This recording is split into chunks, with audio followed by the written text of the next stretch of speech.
Bueno chicos, entonces ahorita sí vamos a empezar la clase, vamos a recordar un poquitico lo que es regulación génica y vamos a hacer énfasis en regulación génica en eucariotas, ¿listo?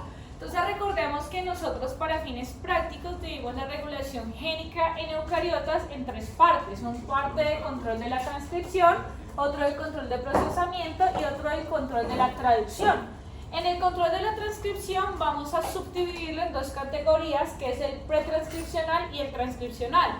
El pretranscripcional fue el que vimos en la clase pasada, que se relaciona directamente con cómo está esa cromatina predispuesta a que se haga la transcripción, es decir, al proceso de metilación y acetilación. Entonces, para recordar, si es metilación, ¿los genes cómo están? Inhibidos, silenciados, inactivos, ¿sí? Y si estamos en acetilación, ¿cómo van a estar? Van a estar propensos a la activación o a la transcripción, ¿listo?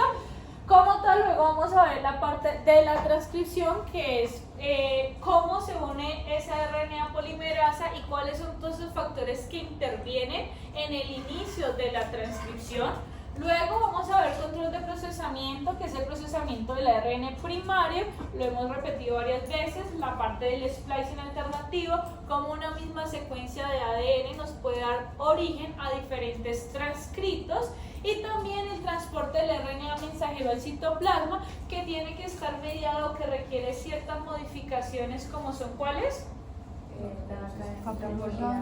Sí, exacto, la colapolidad y la caperuza 5', que es lo que va a prevenir que se degrade, que pueda salir al citoplasma y pues que pueda ser posteriormente traducido. En el control de la traducción, pues vamos a ver como tal la traducción de ese RNA mensajero, que también está influenciado por el tiempo de vida que él dure en el citoplasma. La cantidad de tiempo que él dure en el citoplasma pues va a ser también, digamos, directamente proporcional a la cantidad de veces que se puede transcribir ese RNA mensajero. También vamos a hablar de la gradación del RNA mensajero, que es cuando se empieza a cortar esa colita poli-A. Y finalmente vamos a revisar un poco sobre mecanismos posttraduccionales, que como se los mencioné anteriormente, miren que no está enumerado y está pues como con un ítem aparte, porque aunque no hacen parte propiamente dicho de la expresión génica, son necesarios para que la proteína cumpla con su función biológica. Allí vamos a ver una gran cantidad de diferentes modificaciones posttraduccionales, las cuales tampoco se van a tener que aprender porque varían de acuerdo al tipo de proteína, la función celular, a la estructura, bueno, a muchas cosas que realmente son importantes que ustedes las conozcan, que sepan que existen, pero que la interpretación va a ser de acorde cuando ustedes ya revisen cada gen o cada proteína de forma particular. ¿Listo? Entonces vamos a volver a revisar niveles de regulación. Estos niveles de regulación responden a diferentes preguntas. A nivel transcripcional nos va a responder la pregunta: ¿se está transcribiendo? ¿Sí o no? La frecuencia, ¿qué tanto se transcribe? Que se está promoviendo la transcripción, entonces significa que quizás se está transcribiendo más veces de lo necesario, o que está silenciado, qué son los potenciadores, qué son los reguladores. El control del procesamiento, vamos a hablar del splicing, y el control de la traducción, que nos va a responder a se traduce, con qué frecuencia y cuánto tiempo. Y los controles posttraduccionales, que nos van a hablar sobre la estabilidad de las proteínas y como tal cuál es su función biológica y cómo están interactuando gracias a estas modificaciones posttraduccionales. No sé si recuerdan en bioquímica que tenemos que fosforilar la enzima tal para que genere esta reacción, que la desfosforilada es inactiva y cuando se vuelve a fosforilar vuelve a ser activa, ¿sí? Eso mismo sucede con muchas otras modificaciones posttraduccionales y como se los dije, pues va a depender es de la proteína específica y en qué parte del ciclo la estemos evaluando. ¿Listo? Entonces, sin más preámbulos, vamos a iniciar con el control transcripcional, ¿sí? Entonces recordemos que la transcripción es ese proceso donde nosotros pasamos de ADN a ARN, ¿correcto? Para que este proceso se dé, ¿cuál es la enzima principal que nos ayuda a sintetizar el RNA? La RNA polimerasa. Entonces va a ser importantísimo que se una la RNA polimerasa. Para que se una esa RNA polimerasa vamos a necesitar de unos tipos de factores que son llamados factores de la transcripción. Estos factores de la transcripción se van a dividir en dos grandes grupos. Unos que son generales, y otros que son secuencia específicos, ¿sí? Cuando nosotros hablamos de generales, significa que estos factores de transcripción son comunes a todos, ¿ya? O sea, que sea el gen X, el gen Y, el gen Z, el gen A, el gen B, vamos a necesitar estos factores que son como indispensables para que la RNA polimerasa se una, ¿sí?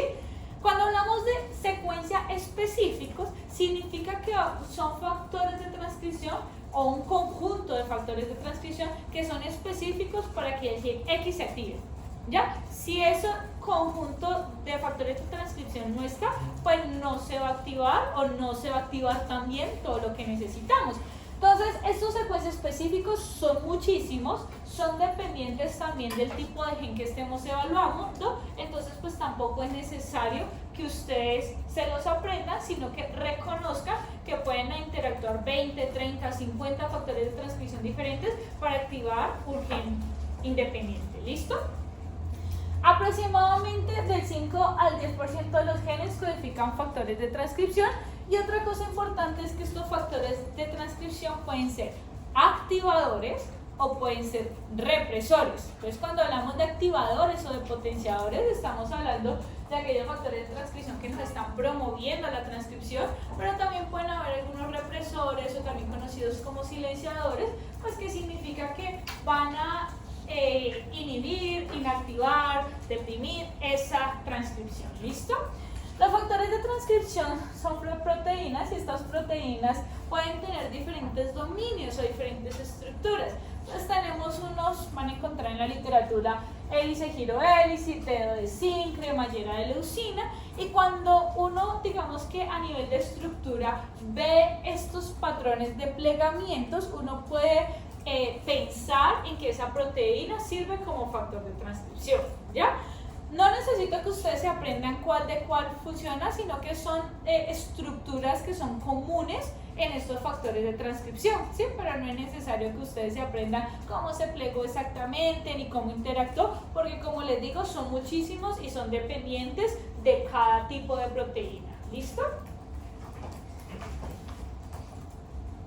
Entonces, tenemos que recordar que estos factores de transcripción se van a unir a ciertas regiones del ADN, ¿sí?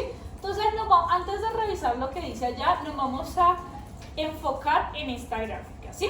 Entonces, imaginemos que esta parte amarillita hacia acá, ¿sí? Va a estar como tal nuestra región codificante, o sea, lo que se va a empezar a transcribir, o sea, el primer exón, el primer intrón, el segundo exón, ¿sí? O sea, va a estar absolutamente todo eso. Antes de que pase el primer exón, lo que está hacia arriba, lo que está antes, se va a llamar corriente arriba o aguas arriba, ¿sí? Entonces, en esta región va a estar diferentes subregiones. Una parte muy importante es la caja tata, que nosotros ya la mencionamos, y es una región promotora. En la caja tata va a ser detectada y allí también se va a unir la RNA polimerasa, pues para empezar el proceso de transcripción. Esta región que está más cercana de donde inicia se llama región donde se unen los elementos promotores nucleares, que son básicamente esos factores generales o principales de la regulación de la expresión génica, ¿sí? Y mire que está más cerquita, es como la región crítica, ¿sí? Pero mire que de forma más distal, aquí estamos hablando de menos 130, menos 150, incluso puede ser mucho más allá, existen otras regiones. Dentro de estas regiones pueden estar la caja CAT o la caja GC, que van a ayudar también a regular la transcripción. ¿Listo? ¿Qué es importante en esta imagen? Entonces miren que cuando tenemos la secuencia, digamos que esta es nuestra secuencia original o nuestra secuencia de referencia, vamos a tener una actividad promotora relativa del 100%. O sea que significa que está funcionando perfecto, al 100%, ¿sí? O sea, está funcionando como debería funcionar, ¿sí? Miren que si quitamos la caja tata, que es un promotor importante, que hemos dicho varias veces, lo hemos mencionado en la clase pasada, mira que esa actividad promotora disminuye al 38%, o sea, disminuye en un 62%. O sea que se está transcribiendo apenas al 38% de lo que debía transcribirse, ¿sí? O sea, menos cantidad de la que debería ser. O sea, la proteína que se está generando, digamos, en este momento sería una proteína funcional porque no estamos alterando en ninguna parte de la secuencia, solamente que estamos produciendo muy poquita proteína y no nos va a alcanzar para nuestras funciones necesarias. ¿Listo? Por lo menos si quitamos esta región acá que no tiene como algo anotado tan específico, miren que también disminuyó, pero disminuyó un 5%. Quizás este paciente pues no sienta tanto esa disminución del 5%, ¿sí? Pero por lo menos si quitamos este que miren que es un sitio distal, en este ejemplo, la caja GC está haciendo un efecto muy importante porque si quitamos la caja GC nos va a disminuir un 86% y apenas vamos a tener una expresión del 14% de lo que esperaríamos. O sea, demasiado disminuido. ¿Listo? Pero también revisen que en este caso de acá, que es esta región de acá, miren que si quitamos ese pedacito, se va a expresar mucho más de lo que deberíamos tener, o sea, en un 114%. Miren que esta está demostrando como si se deletaran pedazos del ADN.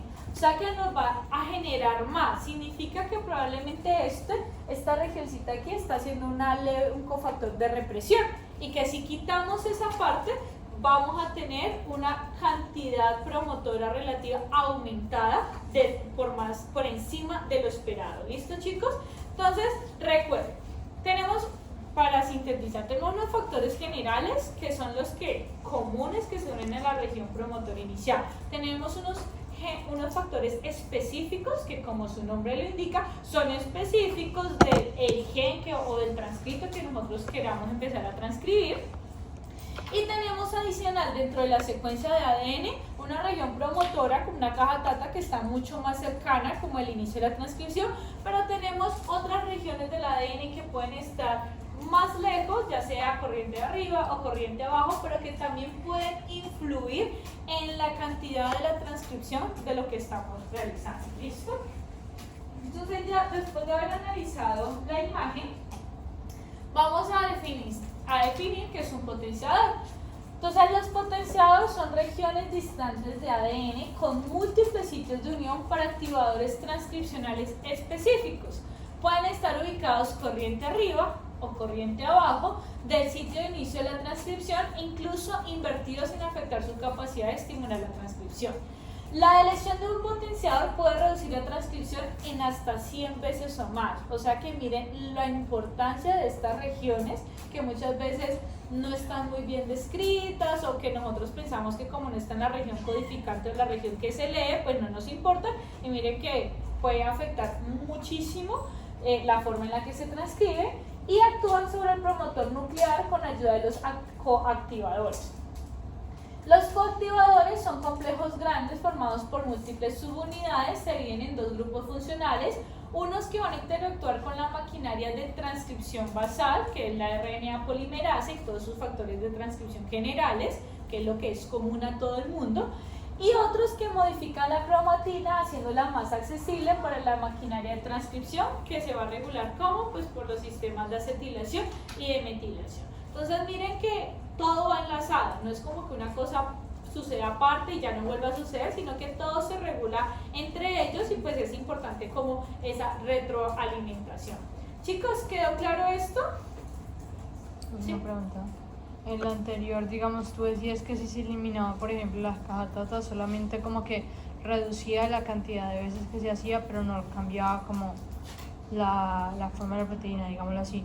Pero digamos como con el hecho de que diga que determina el sitio de inicio de la transcripción, si no está, entonces ¿cómo se sabría dónde iniciar la transcripción? Porque hay otros factores generales y otras partes que también pueden potenciar o pueden motivar eso. Cuando yo digo es de que tú lees la caja TATA y allí se une la RNA polimerasa, ¿sí? Pero el transcrito no va a tener como la complementariedad de esto. El transcrito, el RNA mensajero que sale, es después de que empieza como del primer exón, ¿sí?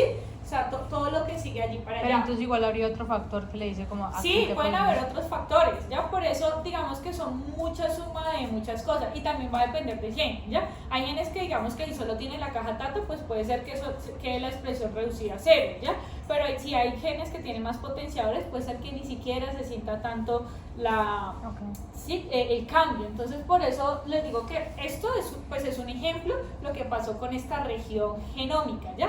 Pero pues estos valores pueden cambiar de acuerdo al gen específico.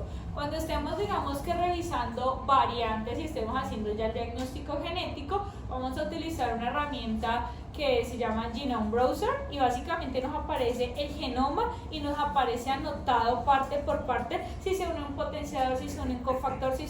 Entonces con eso uno puede predecir, bueno, si se me perdió este pedacito, me está haciendo importante sí o no en la transcripción, o me está haciendo importante en el plegamiento, o me está haciendo importante porque está en un sitio catalítico, ¿sí? O sea, uno allí ya empieza a ver todo en conjunto, ¿listo? ¿Es claro, chicos? Perfecto. Entonces, bueno, ¿y por qué es tan importante estos factores de transcripción? Lo hemos mencionado varias veces y hemos dicho que todas las células de nuestro cuerpo tienen el mismo material genético. Si yo cojo un miocito, si cojo una neurona, si cojo un leucocito, todos van a tener la misma cantidad de ADN y todos van a tener pues, la misma secuencia de ADN, ¿correcto? ¿Qué es lo que nos hace diferenciar o que se vuelvan células especializadas? Pues son los factores de transcripción y son los genes que se están expresando, porque de acuerdo a la función celular requerida, pues se van a expresar los genes requeridos para cumplir esa función celular. ¿Listo? Entonces este experimento es supremamente interesante porque hicieron una biopsia donde sacaron fibroblastos, ¿sí? Y estos fibroblastos le introdujeron 4 factores de transcripción específicos, ¿sí? Estos factores de transcripción específicos eran 4CT, SOX2, MYC y KLF4, no se los tienen que aprender.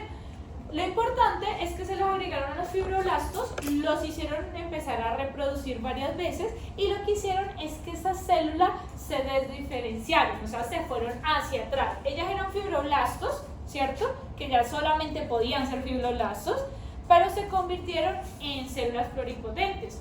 ¿Listo? ¿Qué significa esto? Que después de convertirse en células pluripotentes, si se les agregaban unos factores de transcripción específicos, ellas se podían volver a diferenciar no solo en fibroblastos, sino que se podrían diferenciar en miocitos, en neuronas, en cualquier otra cosa, porque esa es la característica justamente de las células pluripotentes. No sé si ustedes ahorita han escuchado que en el embarazo están recolectando las células madre y que las cuidan para tratamientos del futuro, ¿sí? Digamos que lo que ellos hicieron eso es como volver a obtener esas células madres a partir de una célula que ya está diferenciada, lo cual pues es una base y digamos que demuestra cuál es el poder de los factores de transcripción, que es bastante amplio. Porque esto es importante, entonces aquí ven como el diagrama del experimento. Resulta que después de nosotros volver a estas células pluripotentes podemos hacer diferentes cosas. ¿Qué podemos hacer? Una, rediferenciarlas a lo que nosotros queramos, ¿sí? Digamos a una neurona, rediferenciarlas, no sé, a un riñón, rediferenciar a lo que nosotros queramos. Otra cosa es pues, digamos, hacer corrección génica a nivel in vitro. Digamos, si estas células fibroblastos tenían un gen dañado, lo hicimos hacia atrás, corregimos y luego lo convertimos a ver si al convertirlo ya nos está dando lo que queremos que nos dé. Otra cosa pues es utilizarlas, digamos, en estudios como tal in vitro, pero con células reales, contra diferentes medicamentos, fármacos, otros factores de transcripción, pensando en terapias génicas. U otra cosa que se puede hacer es volverlas a trasplantar en el donador o en el paciente, ya con las mutaciones corregidas o con las características que nosotros queramos darle. ¿Listo? Entonces miren como todo el potencial que tiene esta parte de la regulación génica para que ustedes también, pues yo creo que bastante alcanzaron a revisar algo de terapia génica cuando hicieron los talleres. Entonces pues es un mundo bastante amplio que requiere como unas limitantes complejas y tiene todo un panorama de muchos conceptos importantes, pero pues que ya es posible y que ya se está haciendo a pequeñas escalas y obviamente que se proyecta a hacer a mayor escala en un futuro, ¿listo? Y de una forma más controlada. Chicos, entonces ahorita, siguiendo con la control transcripcional, vamos a hablar sobre represión transcripcional. Entonces no miren las diapositivas y presten atención un momentico porque en esto nos confundimos mucho. Entonces, si yo les hablo de una acetilasa, ¿ustedes qué creen que hace? Acetila. ¿Y qué es acetilar? Así. Sí, a ti. Pero eso. La acetilasa pone un grupo acetilo, ¿sí? Entonces, ¿ustedes qué creen que hace la desacetilasa? Quita un grupo acetilo. Listo, al salir. Entonces, si pongo un grupo acetilo, ¿qué estoy haciendo? Activando. Y si quito el grupo acetilo, ¿qué estoy haciendo? Desactivando o inactivando. ¿Listo? ¿Es claro hasta allí? Perfecto. Entonces, si yo les digo que yo inhibo una enzima desacetilasa, ¿qué estoy haciendo? ¿Activando o desactivando? Activando. ¿Por qué? Sí, entonces, chicos, les hago este ejercicio porque si ustedes lo aprenden de memoria, como esa desacetilasa, o sea, se van a enredar si lo piensan rápido y lo quieren decir hacia la loca, ¿ya? Entonces, consejo, cuando les pongamos estas preguntas así, hagan el esquema, ¿sí? ¿Sí? Y se lo recomiendo porque siempre se me confunden y dicen, ay, profe, tan obvio, pero luego cuando lo van a hacer, se equivocan y dicen, ay, profe, me equivoqué. Entonces, hagan siempre ese ejercicio y no se lo aprendan de memoria porque si se lo aprenden de la forma como les estoy explicando, es más fácil de que se acuerden y que sea como útil en su día a día, ¿listo? Entonces, ya haciendo el ejercicio, vamos a ver ahorita sí la teoría. Represión transcripcional se puede hacer pues por varias formas. Una ya la hemos visto muchas veces, que es la metilación. Esa ya la tenemos súper clarísima, ¿cierto? Pero también lo podemos hacer por las desacetilasas de histonas, que generan el efecto contrario que las acetiladoras de histonas. O sea, que las desacetilasas de histonas van a inhibir la expresión génica, o sea, van a favorecer el silenciamiento génico. También pueden estar mediados por LNCRNA, que son RNAs largos, y eso lo vimos también cuando estábamos viendo lo del cromosoma X, que yo les decía que había un RNA que codificaba, que era largo y que eso promovía luego la metilación. Entonces esos también están relacionados con la represión transcripcional, ¿sí? ¿Para qué es útil este conocimiento de las histonas y cómo nosotros utilizamos esto? Resulta que ya hay fármacos que son enfocados para inhibir ya sea las enzimas acetiladoras de histonas o las enzimas desacetiladoras de histonas.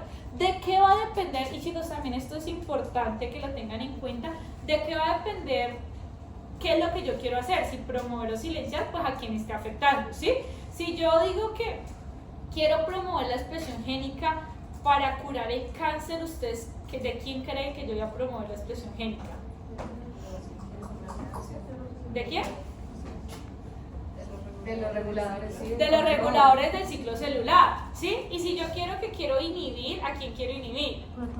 Pues al tumor, ¿sí? O a las células cancerígenas, ¿ya? Entonces, siempre recuerden a quién yo estoy tratando, con qué estoy tratando y pues qué es lo que yo espero para que tengan claro el panorama, ¿listo? Con base en eso, entonces, por lo menos actualmente los inhibidores de las histonas acetiladoras están enfocados en enzimas humanas específicas como CRE, que están asociadas a la leucemia amiloide aguda, CDY1 y CDY2, importantes en la eritropoyesis, y lo que va a hacer esto es regular pues, irreguladores del ritmo circadiano, ¿sí? Si nosotros estamos hablando de inhibidores de acetilasas, es que van a querer bloquear estos genes para, digamos que, controlar los tumores, ¿listo? Porque si nosotros inhibimos una acetilasa, o sea, estamos inhibiendo que me active algo, ¿ya? Entonces estamos tratando de inhibir la activación del tumor, ¿listo? Cuando hablamos de los inhibidores de las desacetilasas, lo que queremos hacer es que se active. ¿Por medio de qué? Por medio de que ya vamos a bloquear esa enzima desacetiladora para que los genes que son reguladores de nuestro ciclo celular se queden acetilados y ellos puedan cumplir como esa función de regulación contra el tumor, ¿listo? Entonces, en este caso, los inhibidores de HDAC o los inhibidores de las enzimas desacetilasas de histonas bloquean la eliminación de grupos acetilo, lo cual pues, va a dar como resultado el aumento de la transcripción de genes como P53 que regula el ciclo celular y la apoptosis, favoreciendo la muerte celular en células tumorales. ¿Listo? Chicos, ¿es claro esto para todos? Recuerden, porfa, recuerden siempre hacerlo así para que no cometan errores porque se equivocan muchísimo en eso. ¿Listo? Entonces recuerden cómo tener el concepto claro.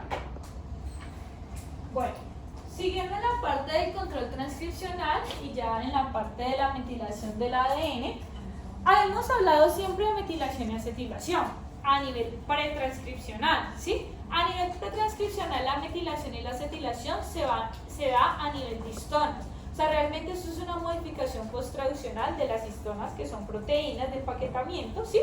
Y cuando se metilan o se acetilan, pues ya tenemos los resultados. En este caso, el ADN, o sea, la tiamina, adenina, citosina y guanina, también se puede metilar, ¿ya? La metilación de ADN se da específicamente en el carbono 5 de una citosina y nos da lugar también a unas regiones cromosómicas que nosotros conocemos como regiones CPG. Entonces ustedes de pronto por allá en algún momento de la literatura o cuando estemos revisando lo que les decía el Genome Browser, les va a aparecer isla CPG o regulación CPG. Cuando tenemos isla CPG significa que son regiones que tienen muchas citosinas y que por ende tienen tendencia a ser metiladas, o sea que son regiones que están fuertemente involucradas en la regulación génica, ¿listo? Entonces como para que tengan eso de forma crítica. Los patrones de metilación pueden variar entre células. Realmente los patrones de metilación usualmente son cambios epigenéticos, o sea que pueden estar asociados a cambios ambientales. Hemos hablado que por qué digamos que los gemelos pueden ser diferentes así tienen la misma cantidad, o sea tienen exactamente la misma información de ADN, y es por los factores ambientales, realizar ejercicio, la dieta, el ambiente, la exposición a químicos, estrés, todas estas cosas pueden generar cambios epigenéticos. Adicionalmente, algo muy importante y es que se está asociando que algunos de estos cambios de metilación pueden ser heredados de los padres o del padre o madre, ¿listo? Y hay un cambio que digamos que ya está determinado a nivel génico y se conoce como impronta genómica, ¿sí? Entonces, a grosso modo, antes de ver eso, ¿qué es la impronta genómica? Nosotros tenemos, digamos que vamos a poner como ejemplo el cromosoma 15, ¿cierto? ¿Cuántas copias de cromosoma 15 nosotros tenemos? Dos, porque somos seres diploides, ¿cierto? Entonces tenemos dos, una heredada de la madre y otra heredada del padre, ¿sí? ¿Qué es lo ideal? Pues que se nos expresen las dos, ¿no? O sea, las dos van a estar expresadas porque no hay silenciamiento génico, ¿sí? Resulta que cuando hablamos de impronta genómica o impronta parental, significa que solamente se expresa la de un padre. ¿La de cuál? Pues dependiendo. Si estamos hablando de impronta materna, solo se va a expresar la de la madre, y si estamos hablando de impronta paterna, solamente se va a expresar con la del padre. No es que tengas una sola copia, vas a tener las mismas dos copias, ¿sí? Solamente que por lo menos si es impronta materna se va a expresar la de la madre, pero la del padre va a estar silenciada. ¿Listo? ¿Qué sucede aquí? Que si esa de la madre que se está expresando tiene un error, la del padre es como si no existiera. Entonces nos va a dar un fenotipo. Así, porque la del padre está silenciada. ¿Cómo? Ya, ¿cómo qué? O sea, ¿cómo se silencia Por toda la... metilación. Pero todo el cromosoma... No es todo el cromosoma, es una región específica. Ah. No. El cromosoma que se silencia casi en su totalidad es el cromosoma X en las mujeres, ¿sí? Pero hay unos genes que están determinados que sufren de impronta. Y estos genes que sufren de impronta, digamos que se silencian de acuerdo de donde vengan, de padre o madre, de acuerdo del tipo de impronta que tengan. Entonces ya vamos a leer esto y ya les doy los dos ejemplos que manejamos, ¿listo?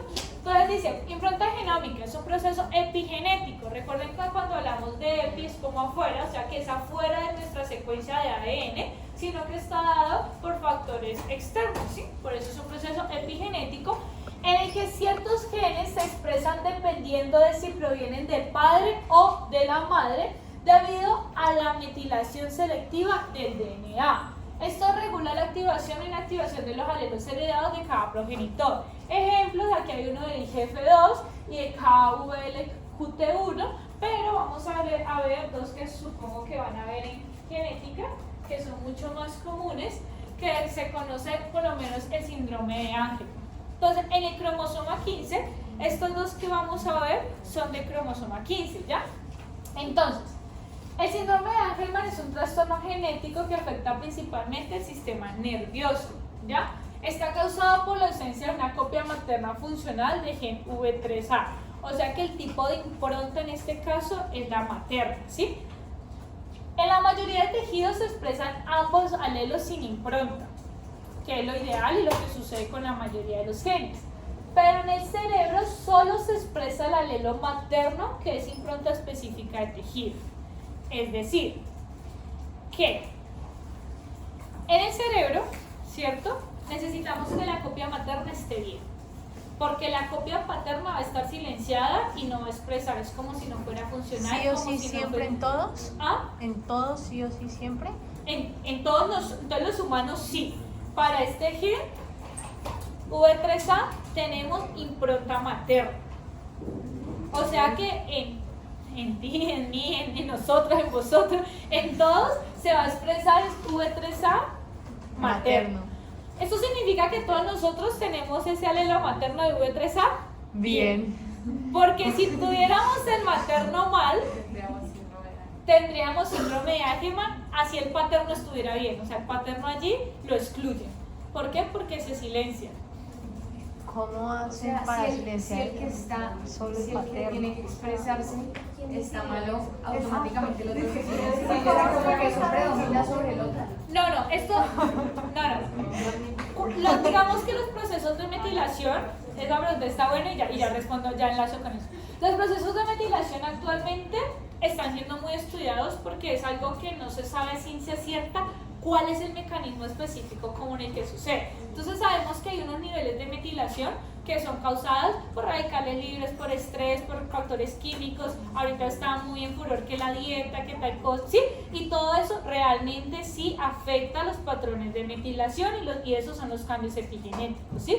Pero también se ha encontrado que los patrones de metilación pueden ser heredados. Entonces vienen desde la fecundación, digamos que se sabe cuál es el paterno, se sabe cuál es el materno y se empieza a silenciar en el tejido, ¿ya? Y ya queda silenciado.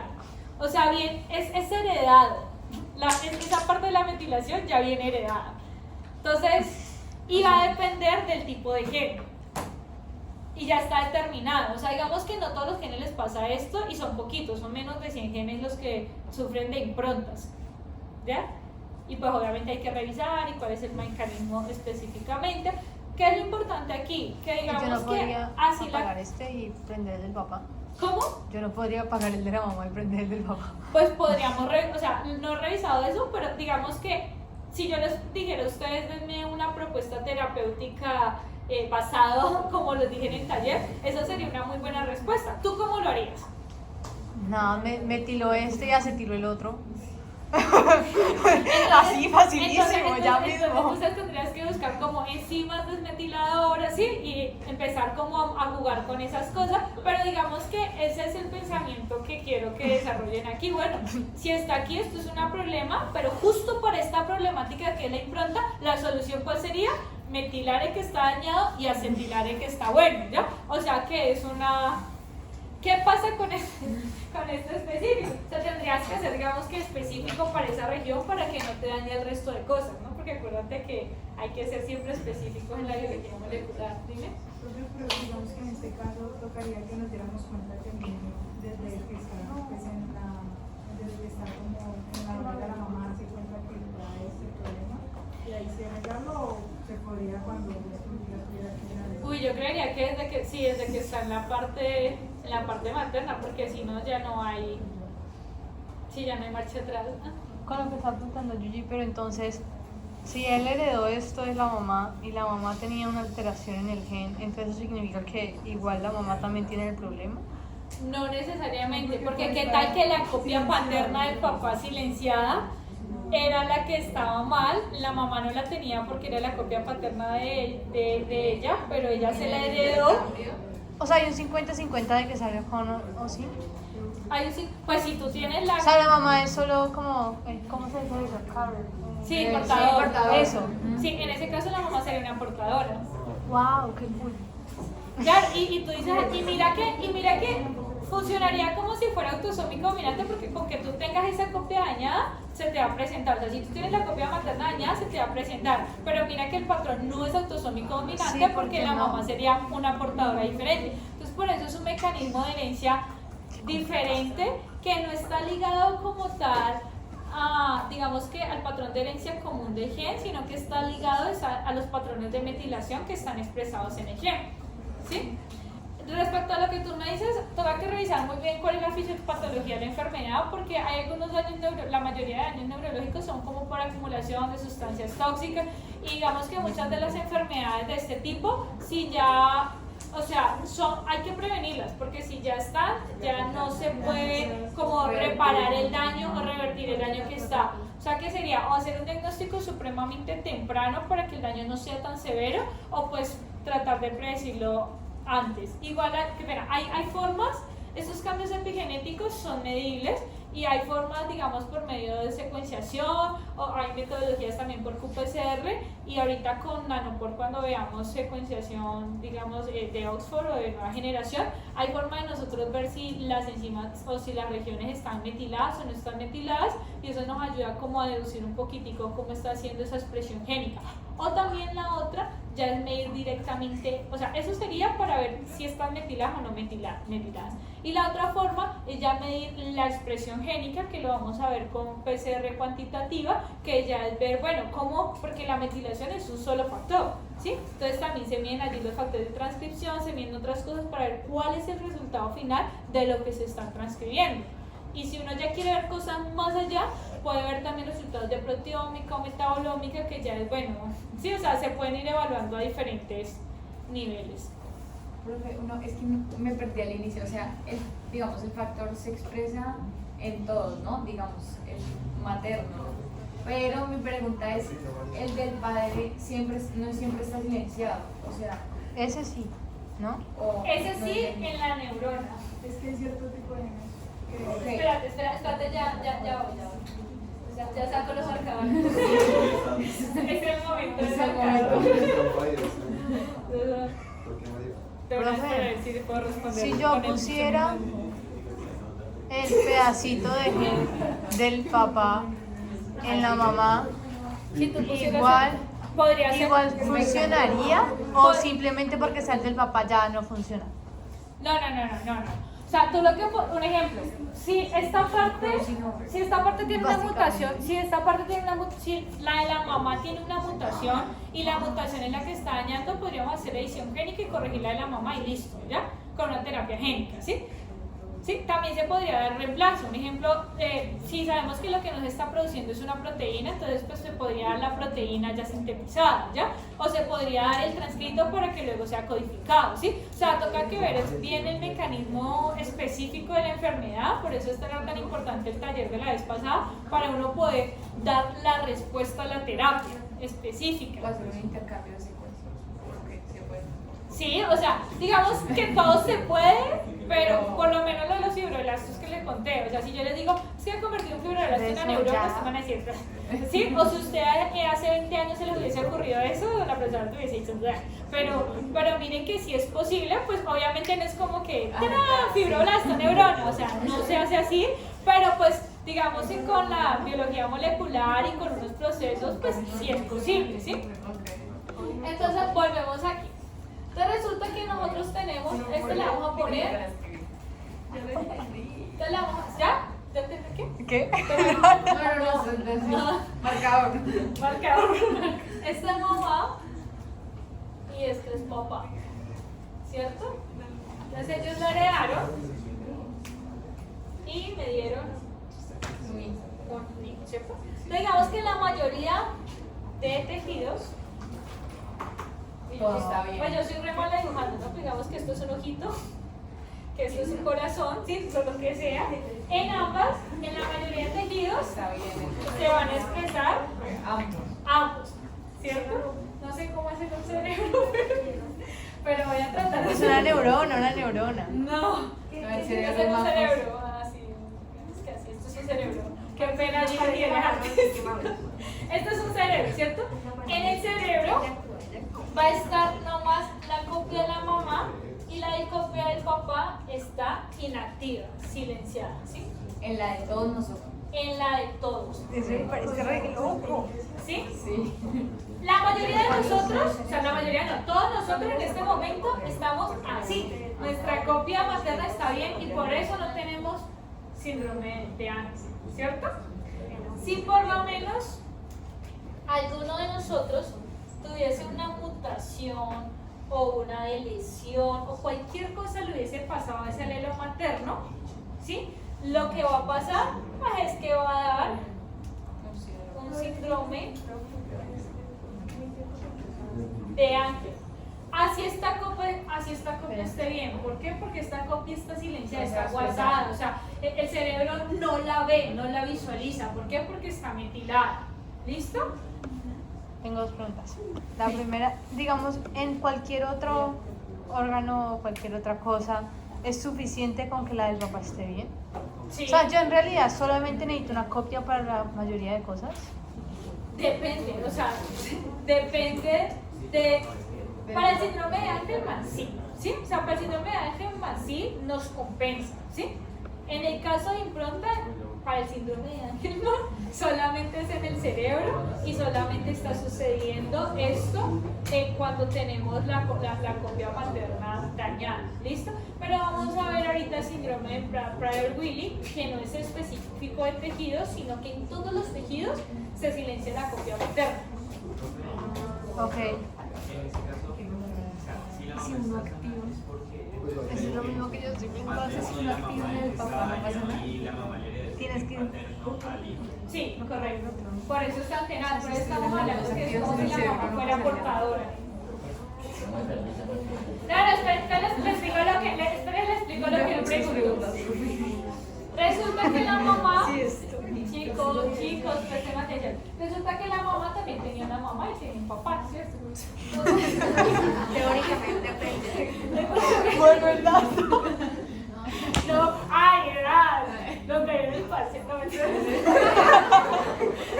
La venganza. Ay, nada, profe. No se ven así la profe que ya es el parcial. Chicos, atención. Resulta que la mamá también tiene dos alelos, ¿cierto? Absolutamente todo.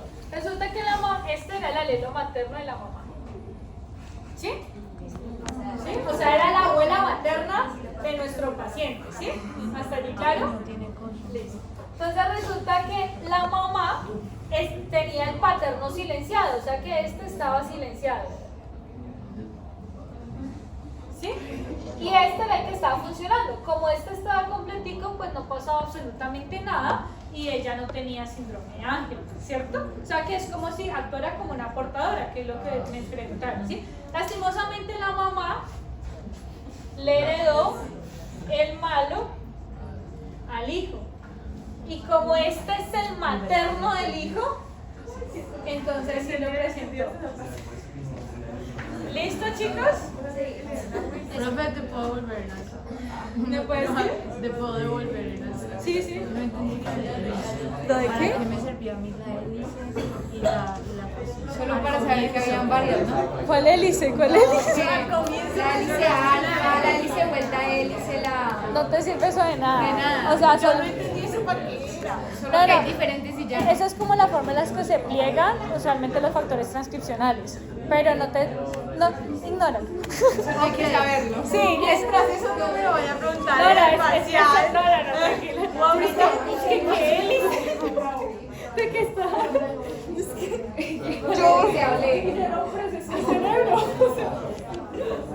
¿Qué pasa si los dos están expresados? O sea, si por alguna razón, o sea, obviamente ya está ventilado el del padre, pero si por una razón biomolecular yo activo el Bueno, papá, no sé, tendríamos no que... pasaría nada, en teoría. En teoría, es que no tenemos debería- que no investigar. debería pasar nada, en teoría, pero pues eso no sucede hasta ahora, ¿listo? Chicos, ¿quedó claro esto? Vamos a ver el otro, a ver si quedó claro. La verdad, sí. Entonces vamos a ver impronta genómica paterna, ¿listo? O sea, es lo mismo pero al revés, básicamente. Entonces, en este caso, Lo que al ser impronta genómica paterna, la que se va a silenciar es la copia materna. O sea que si tenemos un daño en la copia paterna, es que vamos a expresar el síndrome. ¿Sí? Listo, perfecto. Entonces se caracteriza por una sensación de hambre todo el tiempo, acabando en obesidad, tono muscular pobre, capacidad mental reducida y órganos sexuales subdesarrollados. Se expresa solo el alelo paterno. Este no es dependiente de tejido. Recuerden que el otro era solamente el cerebro, ¿sí? Este no es dependiente de tejido, por eso si ustedes ven el fenotipo es mucho más, pues, más severo y más, más variable. Y está causado por la ausencia del transcrito, este transcrito, en la región de cromosoma 15. También sucede en el cromosoma 15, pero pues es relacionado con otro transcrito diferente. El anterior era el gen UA3A. ¿Listo? ¿Quedó claro? Sí. Perfecto. Igual no se los voy a preguntar así, tranquilo. Pero pues sí es importante que sepan, que cuando hablamos de impronta genómica, se va a silenciar uno, se va a expresar otro, dependiendo de si es paterno o si es materna, o sea que es un proceso de regulación génica, ¿sí?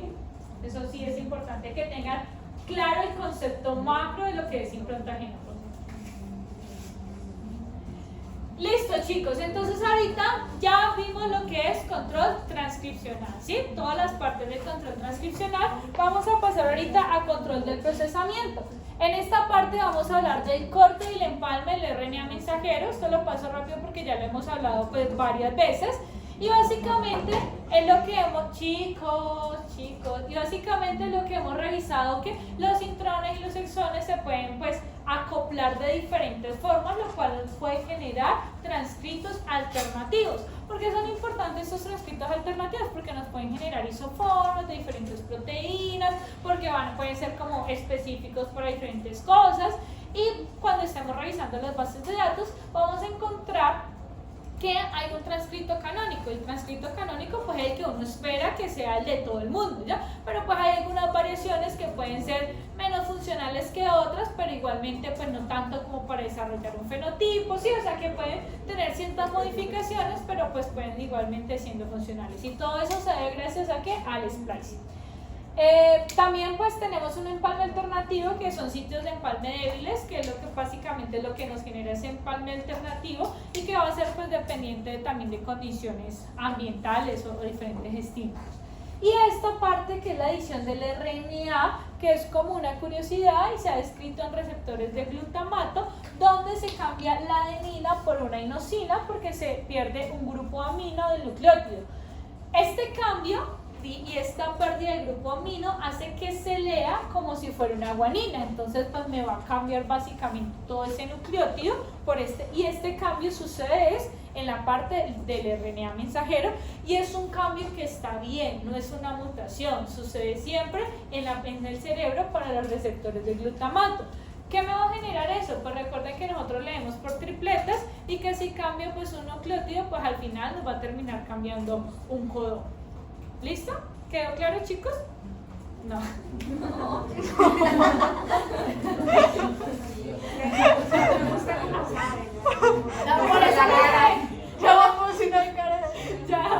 Ya los veo. Chicos, obviamente yo no me sé la secuencia del receptor de glutamato, me la voy a inventar, entonces para fines pedagógicos, ¿sí? O sea, que al final cambia todo. Cambia la tripleta. Sí. Digamos que esta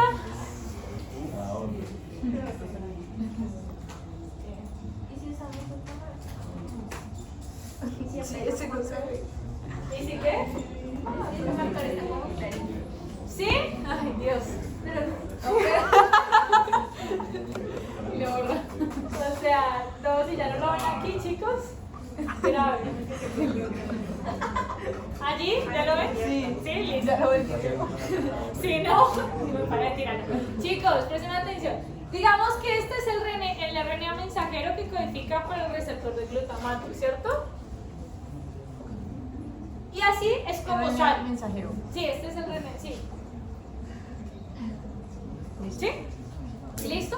Resulta que cuando él está en forma de RNA, ¿cierto? La adenosina, la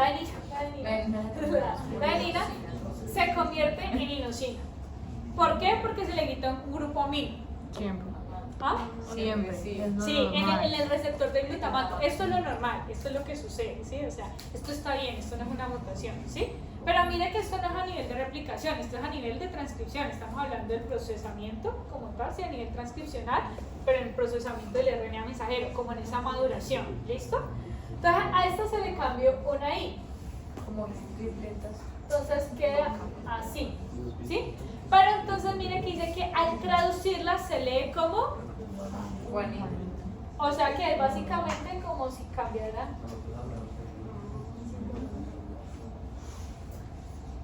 Bueno, aquí faltó otra, pongámosle A, pongámosle otra U para que no tengamos que cambiarla, ¿listo?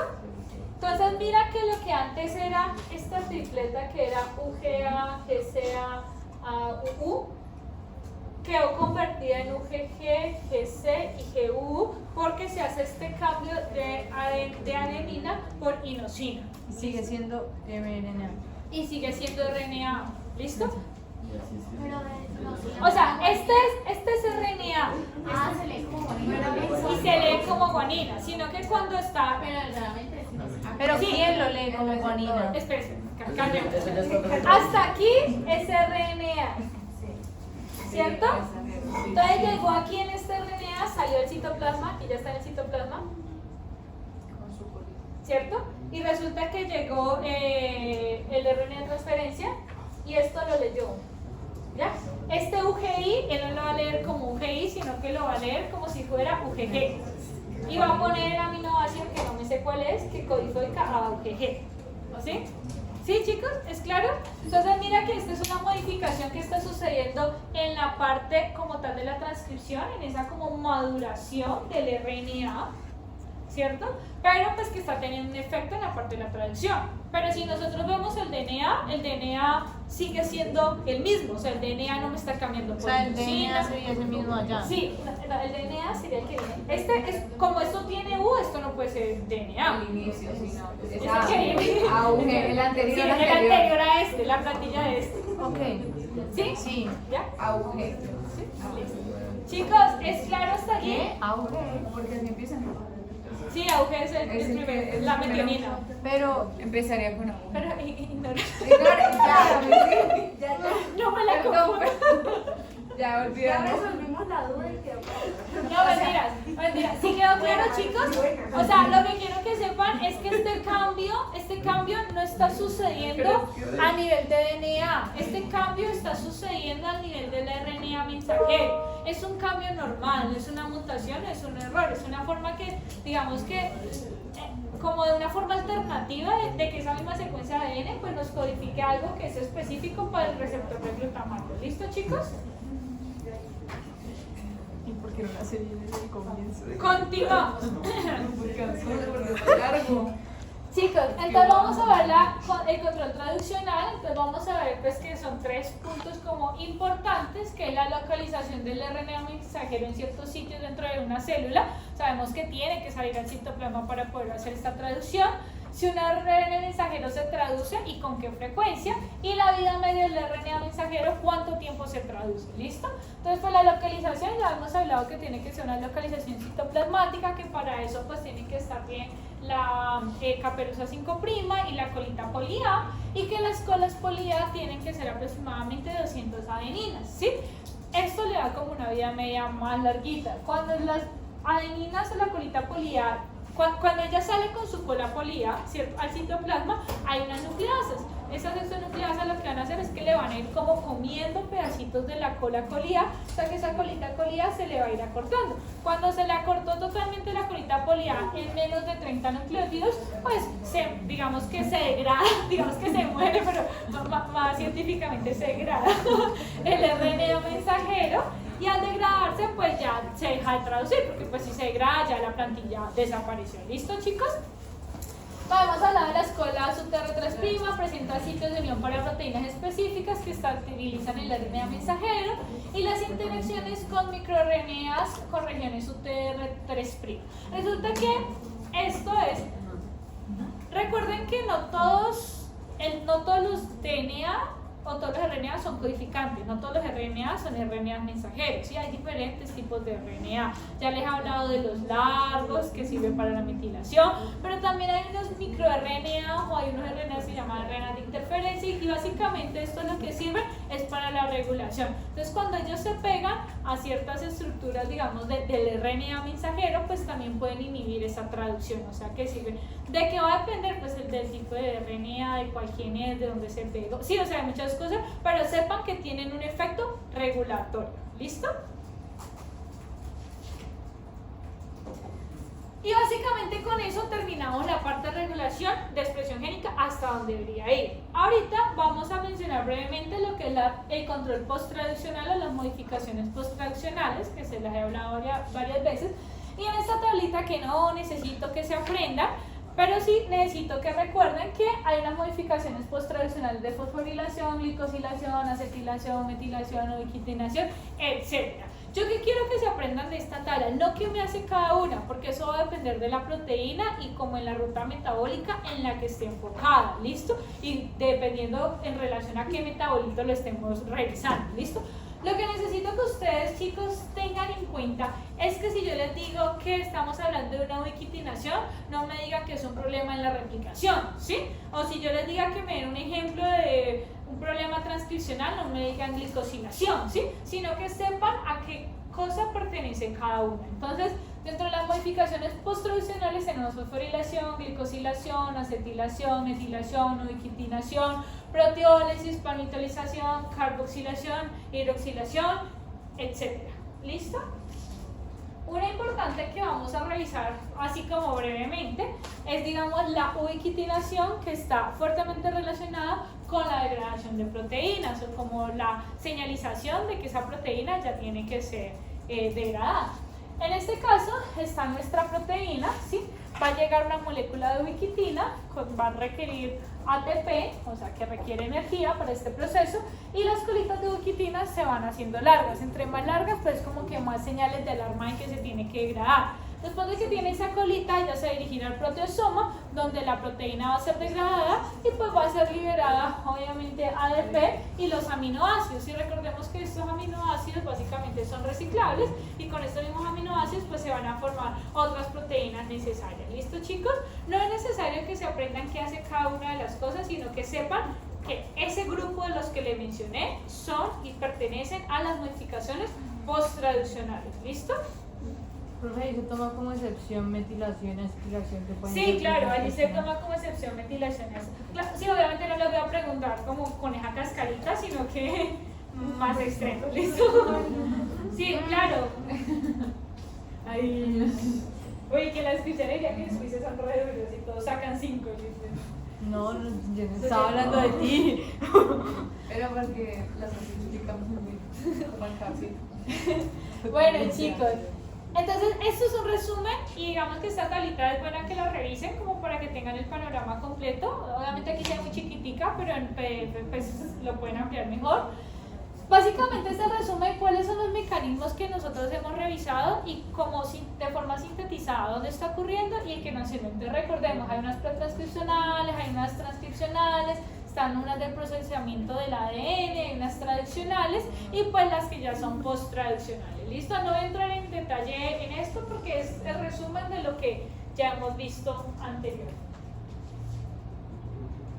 Entonces, con esto, básicamente, lo que vamos a empezar a hacer ahorita es ver los mecanismos de reparación del ADN. ¿Listo? Entonces, ya vimos que hay unos diferentes pasos de regulación del ADN, ¿ya? Y ya vimos el dogma central, ¿sí?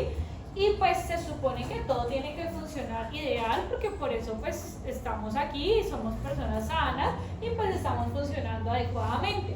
El asunto es que cada uno de estos procesos también tiene errores. Estos errores pues también se asocian y es una de las razones por las cuales envejecemos, pero también son una de las mayores causas pues de por qué ocurren las enfermedades genéticas, ¿ya?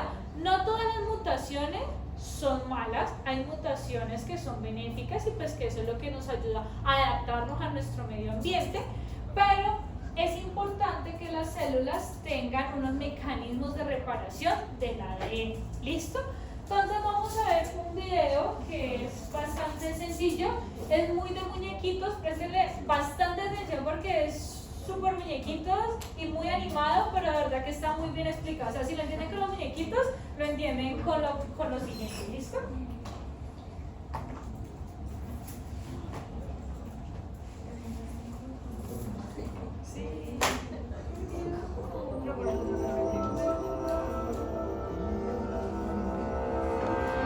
The DNA in just one of your cells gets damaged.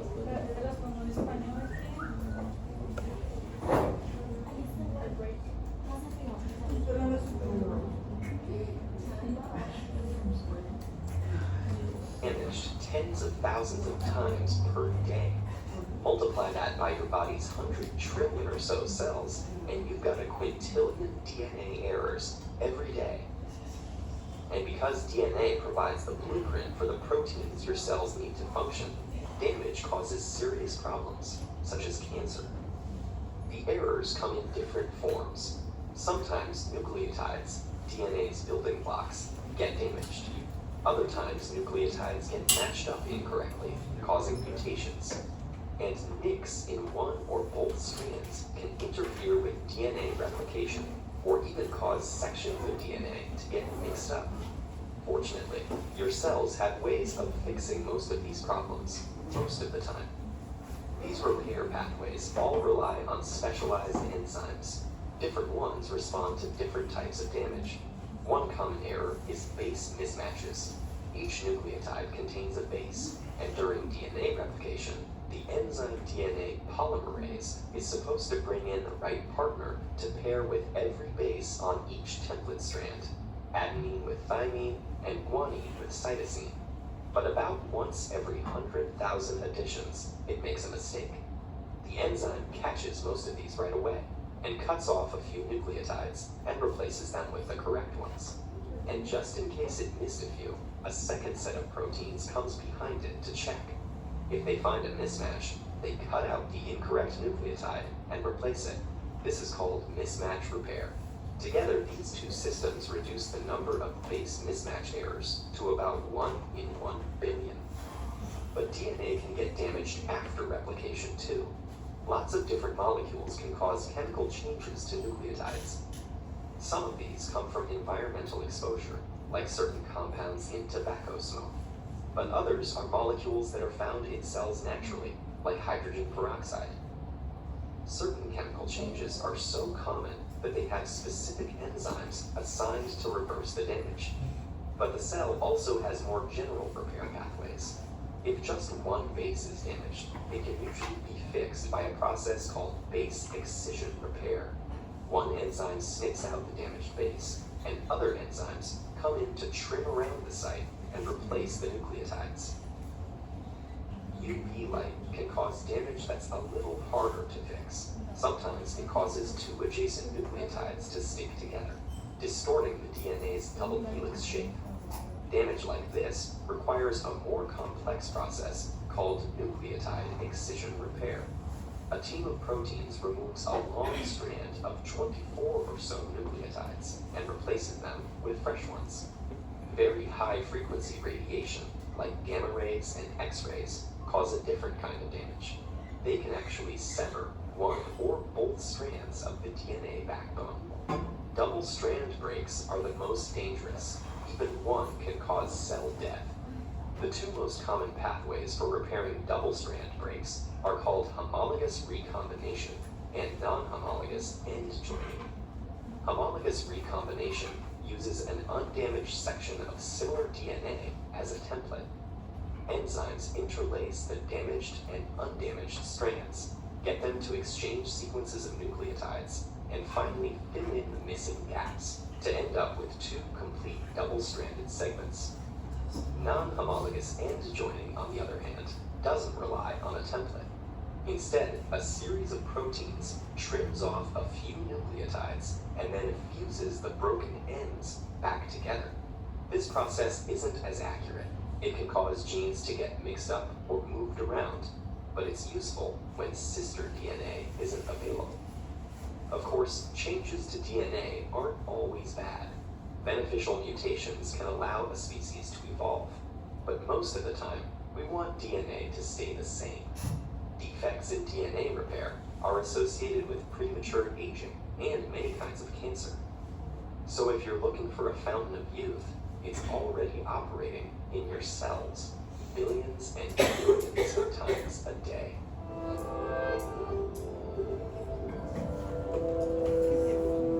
Listo, chicos. ¿Entendieron?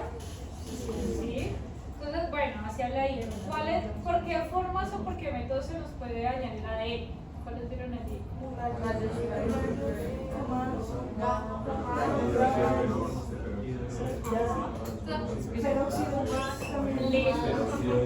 Entonces vamos a ponerlos como, vamos a clasificarlos, ¿listo? Hay unos que pueden ser errores de la replicación, ¿sí? Porque acuérdense que puede, o sea, cuando usted replica ya tiene un molde, pero pues la polimerasa se puede equivocar. Entonces eso puede ser uno de los tipos de errores, ¿listo? En la misma replicación. Hay otro tipo de error que puede ser producido por rayos ultravioleta, por químicos, por físicos, ¿sí? Aquí hay algo importante. Si ustedes tienen un daño, digamos que si la polimerasa se equivocó si la que se equivocó fue la ARN polimerasa, ¿es más grave o menos grave que el que se equivoque la ADN polimerasa?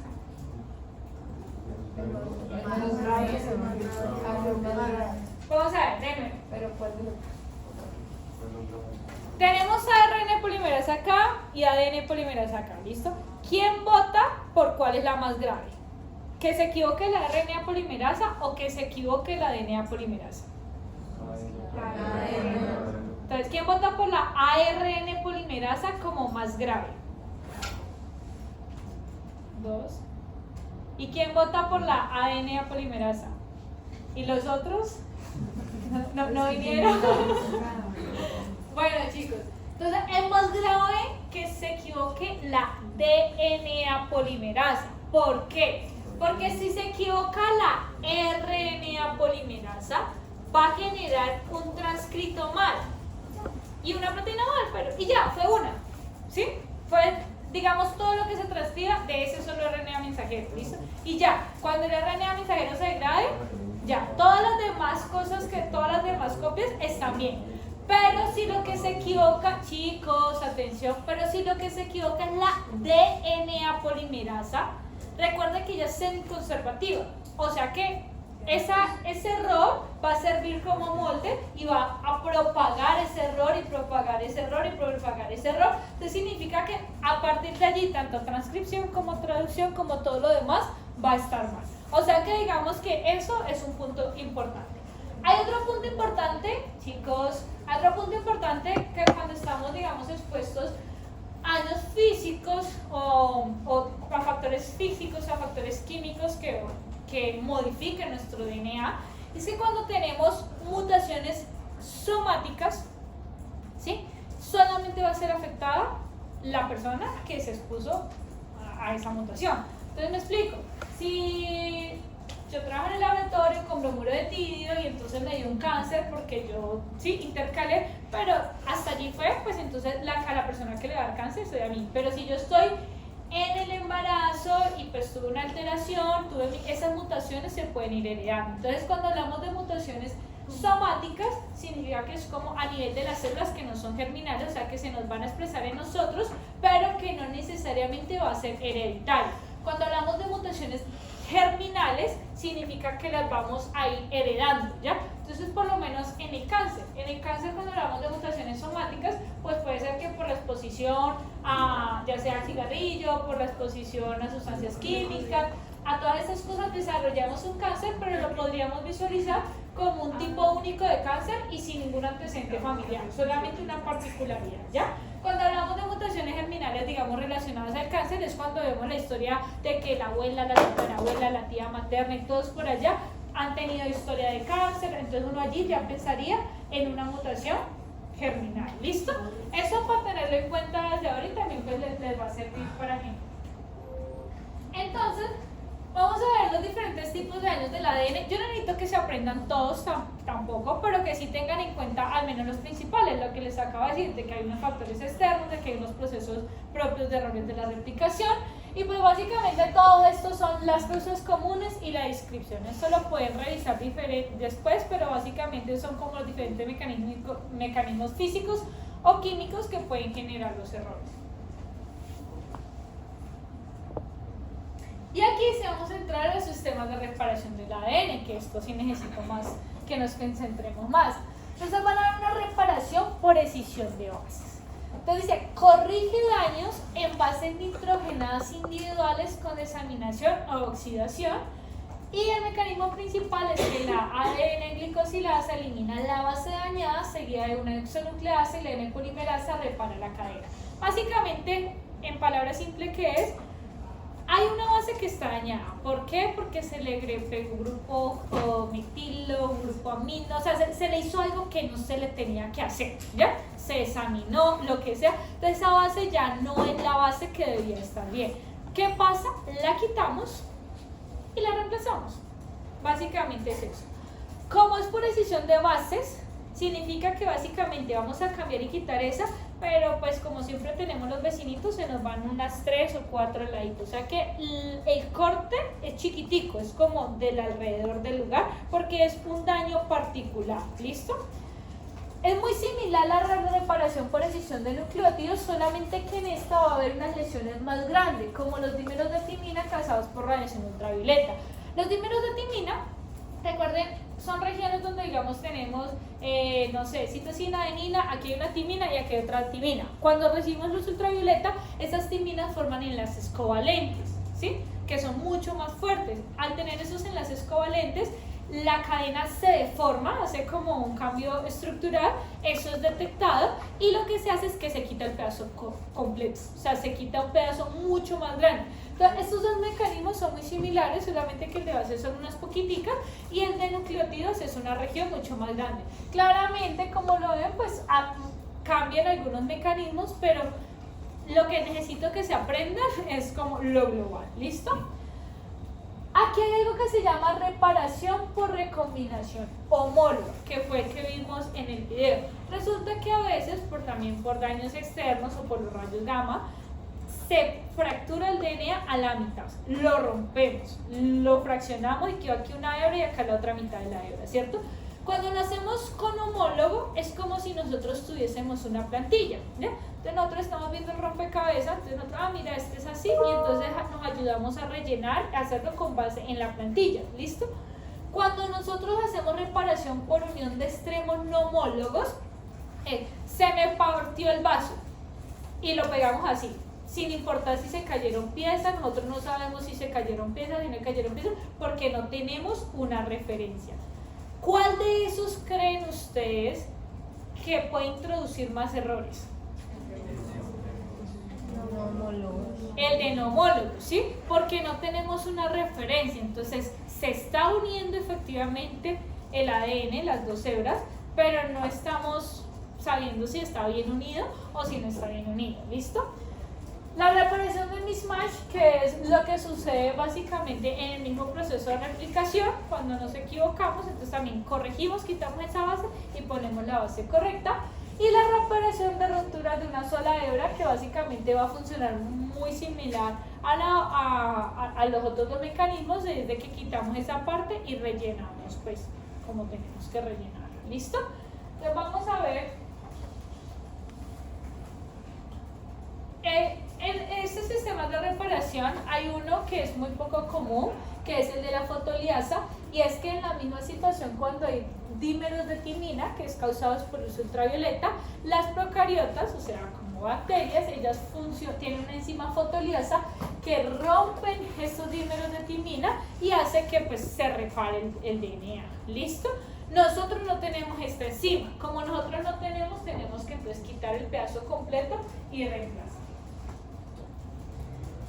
Entonces vamos a volver a ver, reparación por escisión de bases, como ya se los mencioné, lo que vamos a hacer es que vamos a quitar, en este caso hay una guanina, aquí hay un uracilo, el uracilo es un derivado de la citosina, ¿sí? Entonces ya se añó, ¿sí? Se convirtió en uracilo, Y resulta que este uracilo pues no hace un mismatch, o sea, no encaja, está mal, no debería estar allí. Entonces lo que hace es que se quita el uracilo, la endonucleasa quita también las aledañas y luego se rellena con una polimerasa el huequito faltante. ¿Listo? Y así hicimos la reparación por escisión de bases. En la reparación por escisión de nucleótidos, digamos que la lesión es mucho más grande. Miren que hay una distorsión en el DNA por ese enlace covalente. Entonces es detectado, se quita de un fragmento más largo. Si ustedes ven en el video, se decía que se quitan aproximadamente 24 nucleótidos, o sea, un tamaño mucho mayor. Y también se rellena el pedazo faltante. Allí está el mecanismo y las enzimas. No necesito que se aprendan eso, necesito que aprendan es como qué es lo que pasa. ¿Listo? Entonces aquí, por lo menos en este, que es un sistema de reparación GO, hay una modificación en la guanina y se queda la 8-oxoguanina. Entonces lo que hace básicamente es que la enzima ADN o GG1, ella detecta esa guanina que está mal, la quita, solamente esa, y la reemplaza por una guanina correcta. O sea que todos son muy similares, todos digamos que se basan en quitar las afectadas y reemplazar por unas que estén buenas. También funciona igual con la reparación en los apareamientos erróneos, que es cuando nosotros tenemos los mismatch. Y aquí es importante algo, chicos. ¿Se acuerdan que les dije cuando estábamos discutiendo eso que la metilación también es como heredada y, ¿sí? y que viene de los padres y de los progenitores? Resulta que cuando nosotros, digamos que estamos en el proceso de replicación, apenas se replicó, ella no quedó metilada, ella se replicó y luego se copian esos patrones de metilación de acuerdo a lo que nosotros teníamos como base, ¿listo? Cuando está recién sintetizada, ¿sí? Hay la hebra parental, que es la hebra como molde, está metilada, pero la que se acabó de sintetizar aún no se ha alcanzado a metilar. O sea que vamos a tener una metilada y una que no está metilada, ¿listo? Si nosotros tenemos un mismatch, y yo les digo a ustedes que aquí hay un T, aquí hay una G, aquí hay una T, aquí hay una C, aquí hay una A, aquí hay una C, aquí hay una C, aquí hay una A y aquí hay una G. Entonces miren que esto es un mismatch, ¿sí? ¿Cuál es la correcta? No. Okay. Pero, ¿y por qué no sé? O sea, no sabemos, si es como 50-50. Entonces lo que hace lo importante de esta de apareamientos erróneos es que la cadena parental, o sea, la referencia, ¿cierto? Ella está metilada. O sea que digamos que si esta está metilada aquí, la correcta sería la T. Pero si por el contrario, la que estuviera metilada fuera esta C, entonces la correcta sería la G. ¿Listo? Entonces digamos que esto es importante para que ustedes lo tengan en cuenta, porque aquí en este caso la enzima metilasa detecta cuál es la cadena molde, que es la que va a estar metilada, y con base en eso corrige el mismatch, porque si no sería una probabilidad de 50-50 de introducir errores, ¿sí? O sea, podría equivocarse y pues es una probabilidad demasiado grande, no nos podemos arriesgar a eso. ¿Listo?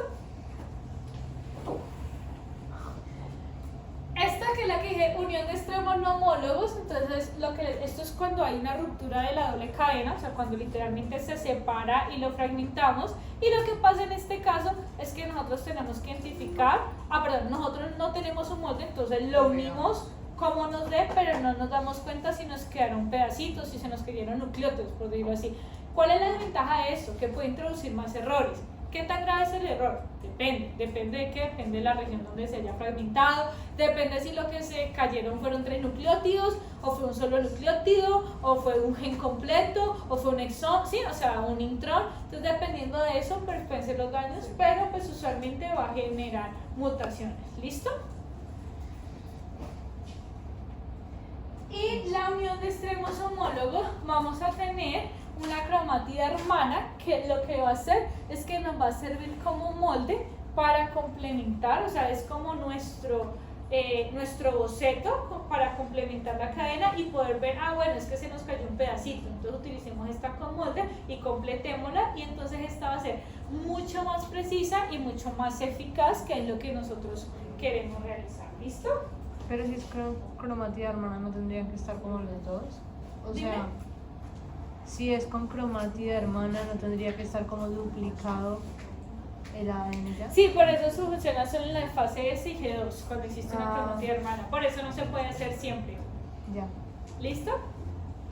Chicos, ¿quedó todo claro? Bueno, entonces brevemente vamos a coger 5 minuticos de break y necesito que estén acá en el 40 porque vamos a hacer el taller grupo. Mientras que están en el break van cuadrando los grupitos de A3 para venir a entregar y explicar el taller.